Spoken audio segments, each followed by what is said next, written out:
Hey, it's Dr. Karen Can. Welcome to another edition of the Spiritual Medicine Digest. And I'm excited this week because I get to tell you about my week of sick symptoms. Woo-hoo, woo-hoo. And you're like, you're weird. And I'd be like, I know. Yes, the weirdos are going to save the world. No, seriously, they really are. And I'm probably one of the weirdest I know. And I celebrate my weirdness. I hope you celebrate yours too. I know we just lost a bunch of people. But anyway, for those of you that are still here, I do want to tell you about my week of sick symptoms. So July 5th, started feeling funky. And I thought, oh, well, this is different. Haven't felt funky in a while. Wonder what this is about. Now, in the back of my mind, the ego is like, well, it could have been the Hadron Collider that's supposedly turning on. And I'm like, oh, shush. Okay. First of all, it's not that big a deal. Second of all, so what? There's dimensional rifts that open up when that last time that happened, you just freaking close them, right? Not a big deal. So I'm like, go away, thought. All right. So what was fascinating though is that because I can connect to source and just ask what's going on, very early on, I asked, okay, is this a new infection? No. Is this an old infection that I'm healing? Because that's very, very, you know, that's been happening. Old infections are healing like rapidly, like simultaneously, multiple timelines. Nope, wasn't it either. Huh, okay. So what is it? It's a collective healing experience. I'm like, that's nice. I like to joke about these things. I'm actually not annoyed, but it's kind of funny, right? So I'm like, it's a collective healing experience.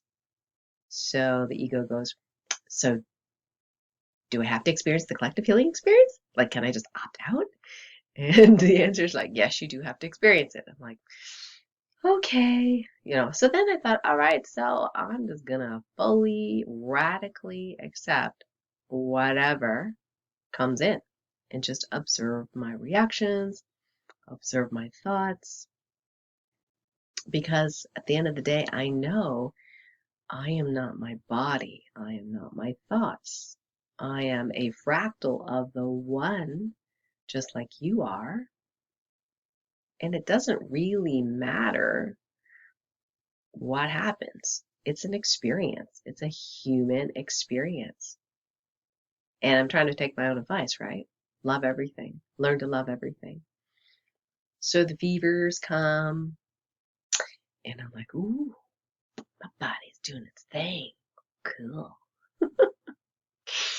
The headache comes. Oh, yeah, I can feel it in there. Yep. And then I got to practice the cognitive polar transformation technique, which is funny because you literally suck up, you know, a negative emotion, in this case, not a negative emotion for me, but pain right into the center of your awareness. And you're like, but you have a headache. Like, why would you do that? Right? But it's like, oh, that, that stuff actually works. That's so cool. So I get to experiment with these different things. And then I get to let go, which in the past was not really my forte. Okay. As a recovering control freak and perfectionist, definitely wasn't my forte. So I got to practice this letting go, letting God, letting go. Sort of like, I used to tell my patients in the office who were worried, sick, literally worried sick, if someone's going to die, yeah, you might have to take some action. But right now, is anyone going to die? Well, no. So we'll stop worrying then. So I took my own advice, right? So I got to enjoy the symptoms, the heat, the headaches, the body aches, you know, and also get into a compassionate space of realizing what your average person would be potentially thinking and feeling, and not being judgmental, but compassionate. So the average person would be running off to Walmart getting a test kit.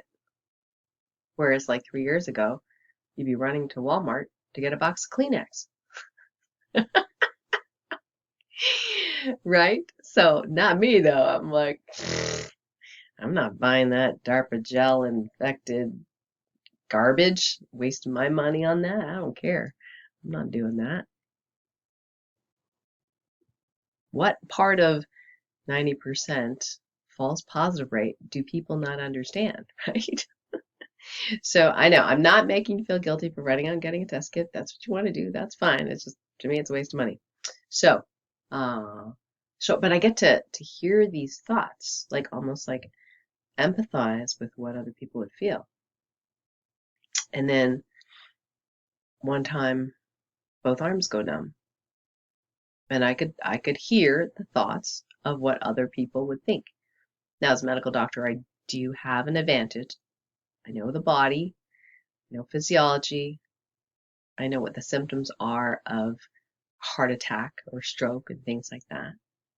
And although numb arms could potentially be a symptom of a stroke, I know it wasn't a stroke. Okay. But it was very curious because I'd never had that before. Well, not in that way. Anyway, I thought, well, isn't that interesting? So I didn't even feel like necessarily doing any healing work. I mean, till began healing work. It just felt like I needed to experience this collective healing experience, whatever it was. And I'll give you details in a moment. And didn't really test that much. Kind of said to my guides and angels, well, do your thing. And whatever's supposed to happen, supposed to happen. I'm good. I'm good. So there are benefits with feverishness. You don't really feel like eating, so got to hydrate, but not really feel like eating, not feeling that hungry. So I think I released 5 pounds. That extra 5 pounds that I actually didn't need, from probably my habit of really enjoying food. Sometimes a little too much and eating a little too much, more than what I really need. But this is really great. I was looking for a quick solution, to release any excess stuff that I didn't need. So that was cool. That was cool. So now let's get to what was this collective healing experience all about? Okay.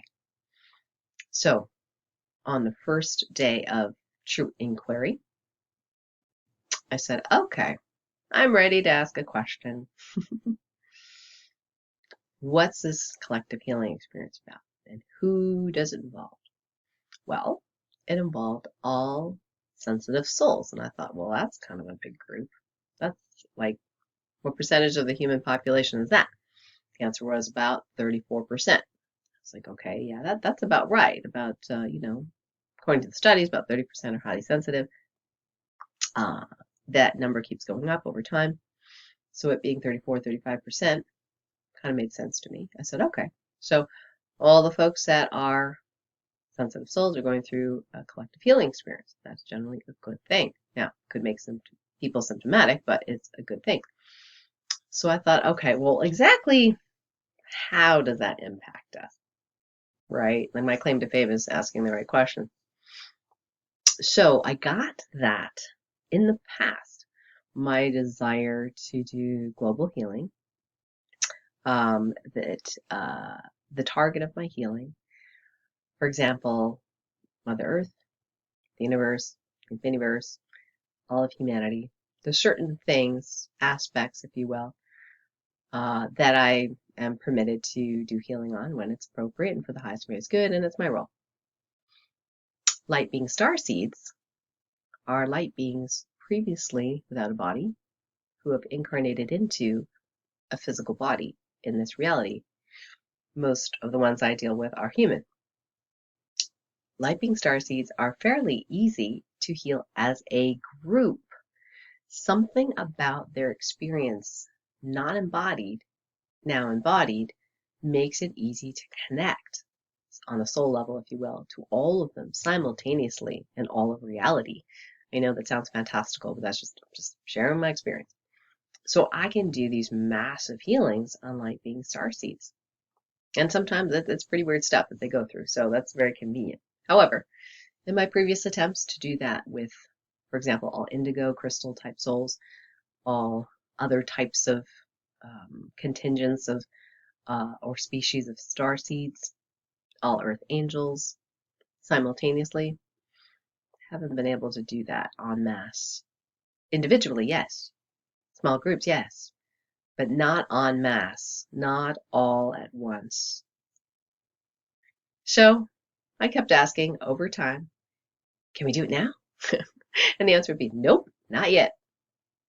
But at some point, right? At some point, we'll evolve so that I'll be able to do a grand healing on all sensitive souls, right? Not attached to that at all. And the answer was yes, but not yet. Well, guess what? That time has come. All right, so part of the collective healing experience, awareness number 1 is that we can do a group grand healing on all sensitive souls in existence, unless it's not for the highest greatest good for that particular person, all at once, simultaneously, just like light being starseeds. That's so awesome.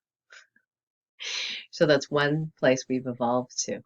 That is one of the new awarenesses, the upgrades that sensitive souls have gotten. Now, the second one came from a very interesting experience of both arms going numb. So this was on a Saturday where I was preparing for a party for a friend of mine. And in the morning, really did not have the feeling of really wanting to do anything, let alone prepare for a party. I thought to myself, well, she would understand if I just lay in bed all day. However, my egoic desire was to make food and, be a good host. And, the idea of it was like fun, right? But the body was like, right, whatever. So I'm literally going, okay, cut the potatoes carefully. Your fingers are there. You know what I mean? Just like really having to be very deliberate. And then after I kind of got some work done, but I was just feeling so exhausted, like not your parasympathetic healing reaction, kind of stare at the wall and be in stillness kind of exhaustion, but profound, horrible, what other people would call horrible, okay, in their vernacular. I don't really use that word, but fatigue. And I'm like, oh, this is so interesting. And both my arms are numb. Well, that's even more interesting. So finally, I did lie down. And I thought, okay, I'm ready to ask the next question. What's going on? And I went into stillness and was just feeling energy. And then my mentor, Marcus Bird's voice came into my head. And I remember him saying, when you're working with someone's etheric body and you've lifted it out of the physical body, just make sure you put it in fairly quickly after you do your evaluation, because otherwise the client will start to feel weird. And I thought, I wonder if this is what it feels like. So I thought, why don't I just check it out? So I just was like, okay, what percentage of my astral etheric form is currently locked into my physical body? Well, the answer was 0. I was like, okay, wait a second. I'm astral traveling, but not trying to astral travel.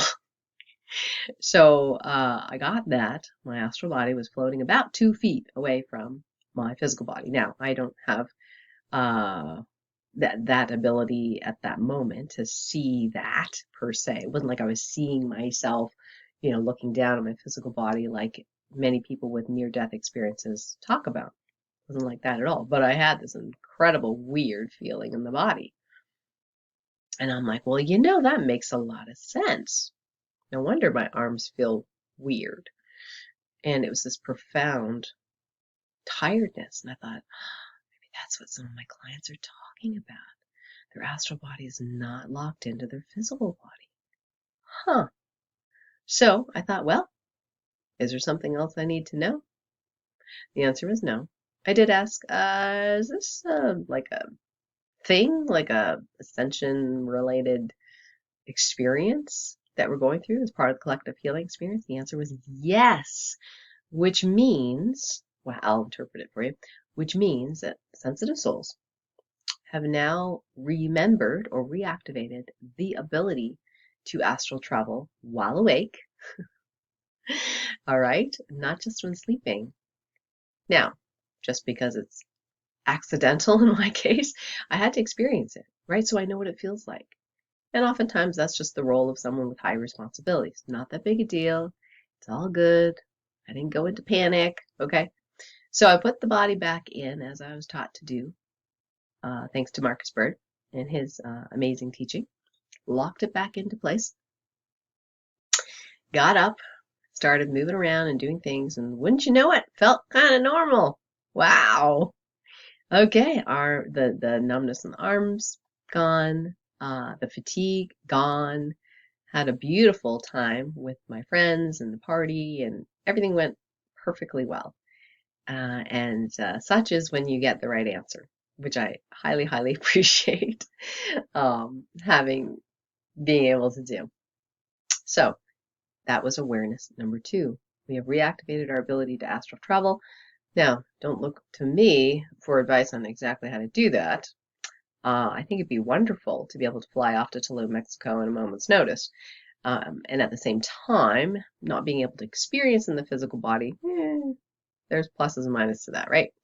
So, yeah, I'm sure there are other resources. Maybe you know some of them, you can post them in the comments of how do you do that. It's just easier now, right? My friend Bob used to astral travel all the time, and he would lie there under a tree. And of course, he wouldn't put a blanket down or anything like that. So he looked dead. Okay. So he'd lie there under a tree and slow his breathing down. And then he would pop out of his physical body and just go astral traveling. And then would just trust that, somebody wouldn't like call the cops and think he was dead. But usually if someone came around his body and thought he was dead, and he'd hear them on some level say, I think he's dead, right? Then he would quickly come back into his body, animate his body, and said, I'm alive. And the person would jump back, freak out, right? And they would all have a laugh. So, but he had the skill set of knowing how to just, go into this breathing exercise and doing it. Now we all have, well, the sense of souls all have that ability to do that much faster, quicker. It's just a matter of, are you controlling it? Because you don't want to have your astral body out of your physical body by accident for no reason, right? Unless you're trying to astral travel. So we're going to do Topican healing activation in a moment, which will help you lock it back in. Okay. So third awareness came on the next day, which was a Sunday. Started feeling funky again, not the same as the day before, but definitely more tired than what I was expecting. And I said, okay, sounds like it's time for another message. So I sat down and went into stillness and asked, is there another message around the collective healing experience for sensitive souls? The answer was yes. I said, okay, what is it? The words dimensional intuition popped up. What does that mean? Dimensional intuition. Well, I know what it's not. So it's not clairsentience, clairvoyance, clairaudience, clairgustance. It's not, intuitive impressioning. It's not all these things that I've described previously in my books and courses and, videos and things like that. Dimensional intuition. So then, in my mind's eye, I began seeing like a mandala. Fractals, just growing fractals. And I was going through this intellectually during the week, so it was a perfect, matching of what I was contemplating intellectually, and that is the oneness, the unity of all, that I am just a fractal perception among billions of fractal perceptions, just like you are, of the one awareness, the only thing that really truly exists, the only reality. So dimensional intuition is the ability to see that reality. See, understand, comprehend. You can't even use an English word, really. That reality. And the ability to appreciate or see that it's all sacred geometry. down to your little pinky toenail. It's all sacred geometry. Complex, mind you, and continuing to grow in complexity, at least in this instance. And that is dimensional intuition. And once I got the hit, that's what it is. The fatigue started going away and I started feeling normal again. And the human part of me is like, okay, is there another message? Because I'd really like to have a, like a preemptive, like, can I ask now rather than before I get a symptom? And the answer is no, there was no other awareness. And so those are the three awarenesses, the three upgrades that us sensitive souls have gotten over the last week. And I got to really experience as a spiritual teacher that yet again, the ego gets cut down to size when you can fully be in that place of just radical acceptance. I was making jokes, of course, like, don't ever trust a spiritual teacher who doesn't get sick symptoms, The other spiritual joke was, I'm not sick, I'm just having a massive, unexpected cleanse. I love that one. I'm going to use that one a lot. And,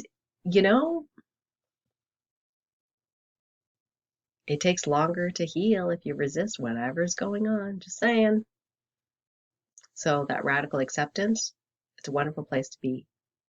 And when you're not in a place of worry, you're not in a place of panic, The funny thing is there's a lot of people with sick symptoms lately.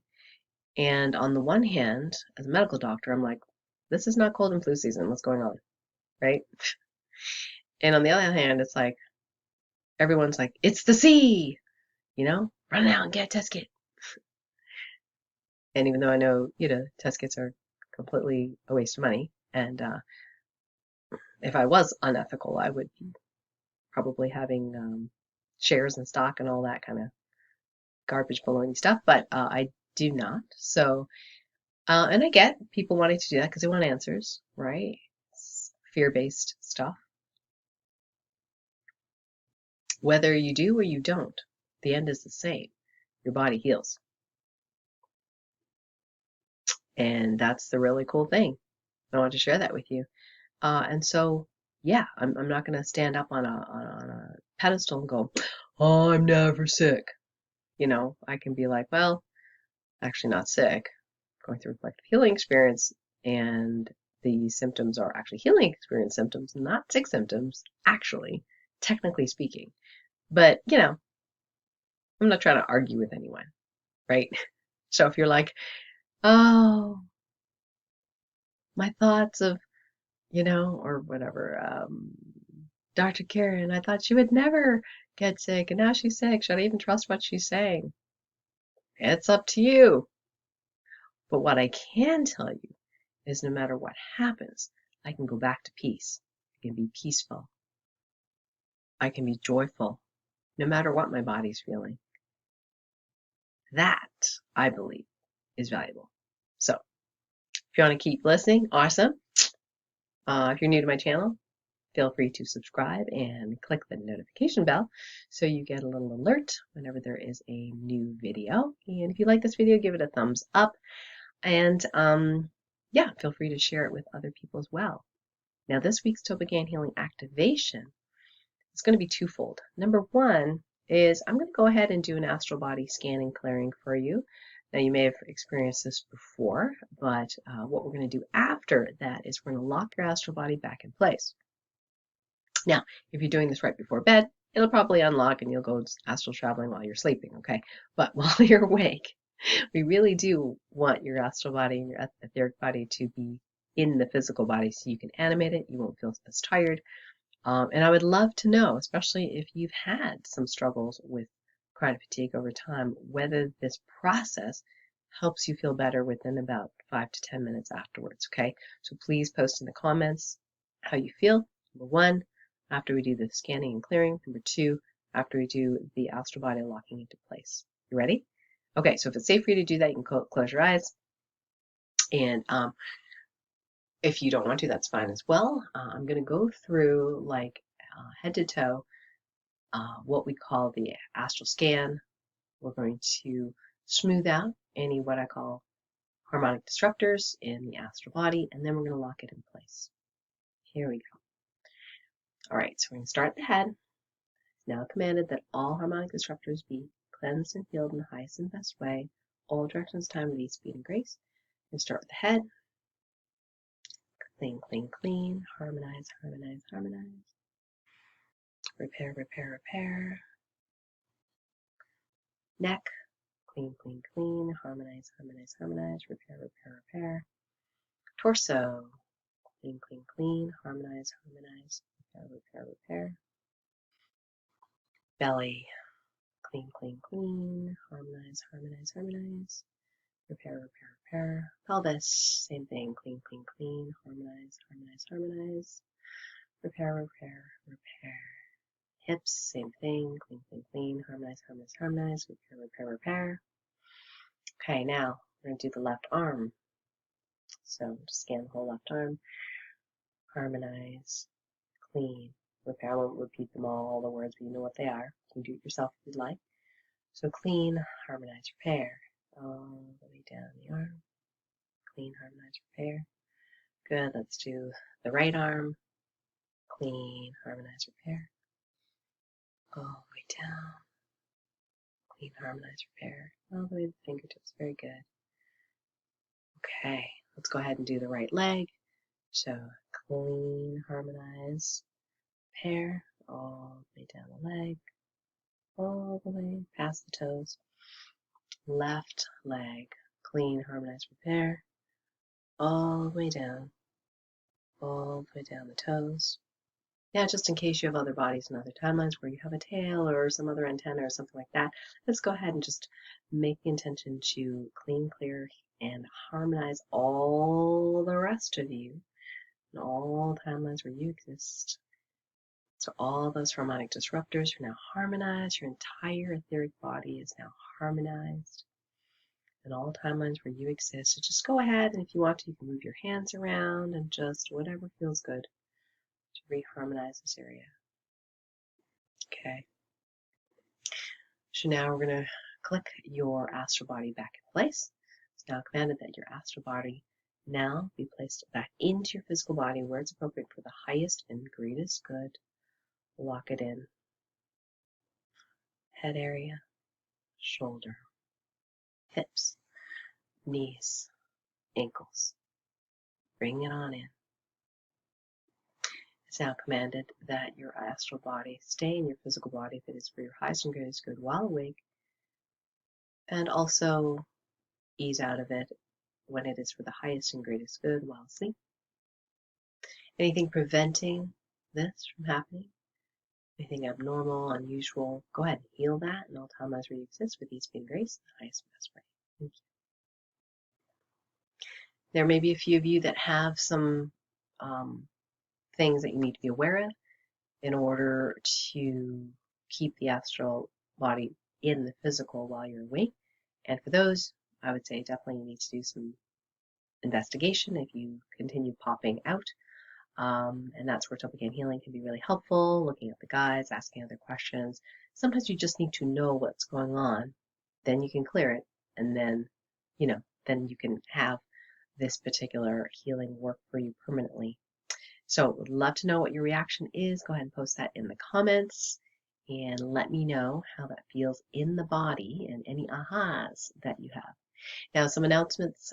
Monday's Light Warrior radio show on July 18th. I have the great pleasure of interviewing Lisa Stammer Johann. She was a part of a telesummit that I was part of. Really beautiful woman. She is a mindset coach who is going to be talking about magic and intuition and really how we can use our breakdowns, if you will, through our lives as breakthroughs. So it's going to be a beautiful conversation, because so many people are suffering, right? They have pain, they're suffering various different ways. What if the way through is through this intuition, through this part that we each have? Right? So imagine yourself being able to, no matter what's happening in your world, being able to thrive with whatever's going on. Yeah. So join us Monday at 12 noon for that Light Warrior Radio Show. It is going to be live, so you can call in live and ask a question, maybe get some mini coaching for free. Wouldn't that be cool? So I'll put the link near this video. You can check that out Monday, 12 noon Eastern. A couple of announcements as well, cool stuff, new stuff. On Monday also is the Cognitive Polar Transformation Workshop with me and Laura Husinger, author of the amazing book, The Toggle Effect, and she is going to train us in how to do the CPT procedure. And like I said briefly earlier, I actually put the pain in the middle of my forehead and actually helped. So she's going to tell us more detail how that all works, how to actually do it. You're going to be practicing it during the workshop. So this workshop is a once in a lifetime. Okay, the one time that I'm hiring her as a private to teach my people. So if you want to have that training live with Lori and me, definitely sign up for that. So I'll put the link near this video. It's $88 for that 90-minute workshop, and you will get the replay afterwards in the student portal. Okay, so it's great. It's a great deal, and I'm just so grateful that she agreed to train our crew privately. Woo! Okay, the other thing I wanted to let you know is there is another great workshop coming up later in the month on the 28th with my friend Tammy Mastroverte. She was part of another telesummit that I love being part of, and she is an expert at using the pendulum for getting intuitive answers. Now, I always joke about how me and the pendulum, haven't gotten along. I can use it now, but I choose not to only because it's a lot slower for me. But what if you really want to use the pendulum, right? Like, what are the tips? I don't teach that stuff because I'm not that good at it. So I'm going to let her teach it. So Tammy does have a pendulum workshop class coming up, and she specifically asked a handful of joint venture partners to support her in the launch of this class. And I'm like, yes, me please, because I don't teach it, right? So this is another great tool that you can use. You might as well learn it from the expert. So I'm going to put the link below this video so you can sign up for her workshop if it feels like it's a right fit for you. And last but not least, every week we do a Healthy Habits, Healthy Life video, usually on a Sunday. And this past one is all about curiosity, and that kind of, matches with some of what we talked about today. So I hope you enjoy my Healthy Habits, Healthy Life series that's ongoing every single week. And yeah, I look forward to speaking with you again next week for the next Spiritual Medicine Digest. Until then, lots of love and be well. Remember to sign up and subscribe to my channel here and give it a thumbs up. All right, until next time, bye for now.